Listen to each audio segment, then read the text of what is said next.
સુરેન્દ્રનગરના ભેટ ગામે ગેરકાયદેસર કાર્બોસેલની ખાણમાં સર્જાયેલી દુર્ઘટના મામલે આપ નેતા ઈશુદાન ગઢવી સુરેન્દ્રનગર ખાતે પહોંચ્યા. તેઓએ પ્રતિક્રિયા આપતા કહ્યું કે ભાજપના આગેવાનો અને મળતિયાઓ શ્રમિકોના મોતના સોદા કરે છે. ભાજપ સાથે જોડાયેલા ભૂમાફિયાઓ ગેરકાયદેસર ખાણો ચલાવે છે. મૃતકના પરિવારજનોને ₹1 કરોડની સહાય ચૂકવવામાં આવે તેવી ઈશુદાન ગઢવીએ માંગ કરી.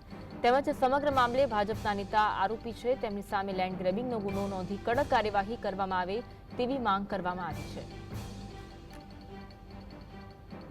આજે જે બેટગામની જે ઘટના બની છે એમાં ભાજપના જે આરોપીઓ છે જેની સામે એફઆઈઆર થઈ છે એમાંથી તાલુકા પંચાયત મૂડી કારોબારીના ચેરમેન છે તો ભાજપના, બીજા એક આરોપી જિલ્લા પંચાયતના સદસ્યના પતિ છે ભાજપના.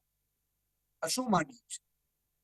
અને ત્રીજી વસ્તુ એ છે કે ખાણ ખનીજ વિભાગ શું કરે છે, પોલીસ વિભાગ શું કરે છે, કલેક્ટર શ્રી અને એનો ડિપાર્ટમેન્ટ શું કરે છે?